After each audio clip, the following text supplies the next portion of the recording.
when they start getting bigger, they want to replicate their initial success.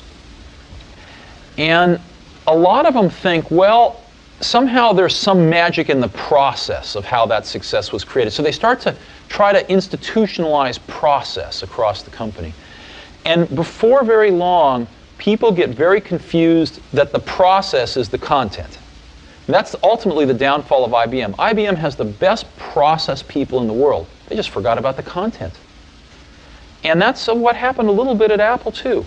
We had a lot of people who were great at management process. They just didn't have a clue as to the content.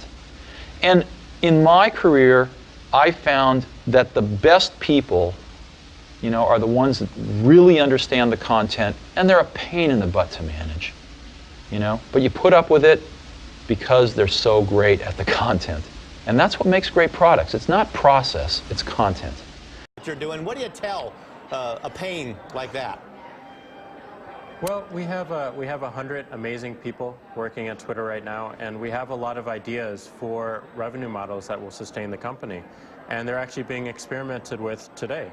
So one of them will come out, and one of them will gain traction and go forward. So I'm very confident in the team, and so confident that I can work on something else. In a democracy, are there any controls that are valid over artists? No. Why? Why does an artist need to be controlled? In a democracy. In a democracy, everybody gets to say what's on their mind. Now the problem with a democracy is, and I've been having just nightmares about democracy recently, because within the last few years I've become more and more interested in getting people to vote and register and do all this stuff. And I've been active in that, and I'm going, yeah, let's get democracy going. And I'm going, wait a minute, we've got a big problem. Because you can't really have a democracy. If one man's vote equals another man's vote, then one man's education has to equal another man's education, so that people have not only the basic machinery to assimilate the data from which they will draw their conclusion and cast their vote. I mean, you have to have that as a basis for a democracy. And when you have a society where too many people can't read or write, how can you say, we all have an equal voice in the government? And when certain candidates don't have access to the information dispensing machinery without paying millions upon millions of dollars, that limits the dialogue quite a bit for anyone who doesn't agree with the sitting administration, or especially with the Republican Party. And not to single them out as the biggest evil that ever befell the United States, but recently they've come pretty close, simply because in the communist system, if you are a party member, even though they talk about we're all equal, we're brothers, it's all supposed to be evened out, it's not. Party members have perks, they have special treatment, and they get it right. If you are a member of the Republican Party in the United States, the treatment resembles very much what happens in the Soviet Union if you are a Communist Party member. Certain things will not happen to you. Certain things can be done for you. In fact, if you can imagine this, I received in the mail, even though I am a registered Democrat right now, that may not last long, I'm going to shred that, I got this blue card. I was even going to bring it today. This blue plastic card that says I am a member of the Republican Party. Blue plastic, like a credit card, gold embossed, eagle, the whole business, a serial number. It was just like, a Communist Party thing. So I'm saying, well, what would a guy do with a thing like this? Show it to a policeman in case he was going to get a ticket? What do you do with this? It's an influence peddling kind of a scheme. I recall throughout the 80s receiving fundraising mail from the Republican Party that was basically an invitation to participate in insider trading, and it went like this. I'm okay if you're okay. Yeah, okay. All right, I think we're clear. All right. We're clear!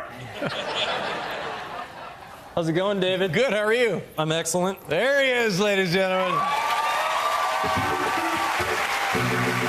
deal? Huh? What is the whole situation? What's the deal with the hair and the beard? That's not normally you, is it? I'm going for a Jesus look. Yeah. I'm down with JC. Good for you. But is this on the new TV show? Part of the new, part of 2.5 Men, yeah. They want you to look like that on the TV show. Believe it or not, they requested this. What is your character then?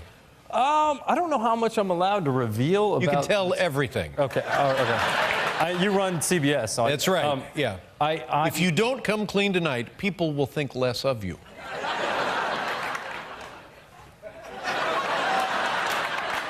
Okay, okay. So I'm playing a billionaire internet entrepreneur. Oh yeah, like a Steve Gutenberg. Like that guy.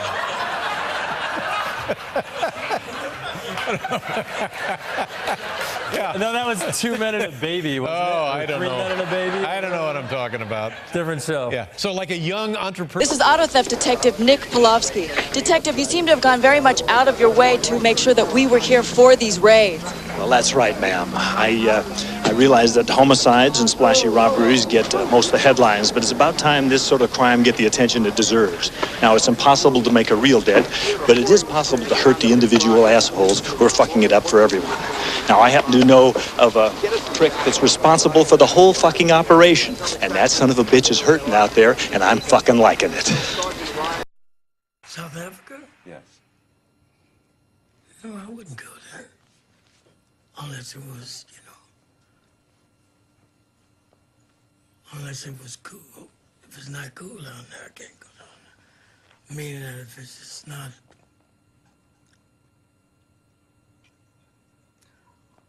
I would go there for...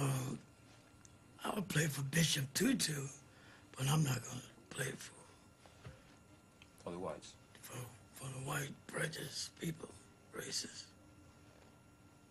I wouldn't be able to play one note. To see everything. So I always tell him what I think, what it's good, what is not good. I give him my opinions. I'm not a yes person. I'm yes or no, but I'm not easily yes person. What's that mean? It's not everything that if I don't agree with something, I will tell him. I would not say, oh, maybe he should not hear it. I'm telling him. Is it hard for you when other candidates say mean things about your husband? I have a thick skin. I know it will be out there, and I experience about me. A lot of lies are written. A lot of people are talking that they don't know me, and they talking as they know me, and maybe they met me 5 minutes in their life, and suddenly they know me, and only I have my story. I know the truth, and I have a thick skin, and I know the.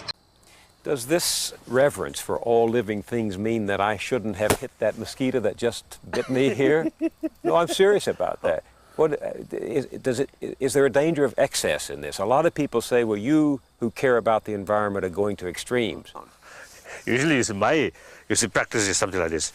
One mosquito come, then if my mood is something quite happy, then I usually give some blood, to the mosquito. Then second time come, then more impatience. So sometimes I do like this, blow out. Then third come, then sometimes. 3 strikes and you're out, as we say. But I might do something and say that your shirt is really black. But hold it right there, because I don't fight fair. I've got an idea that's a nightmare. You have white hair. something along the lines of that, right. I would think. All right, that works. Because the black shirt, the white hair. Sure. I don't know. All right, well, thanks. Hey, it rhymed, man. What's my name?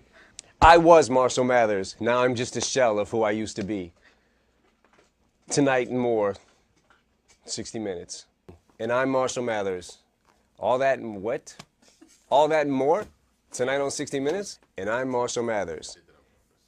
I think that everything but romantic comedies can be successful.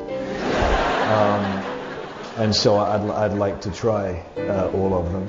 And, luckily, I met with Chris, and he's really shown that you know, a sort of what they call, you know, tentpole blockbuster movie can also be intelligent and thought-provoking and doesn't have to be dumb. And so that felt like a success.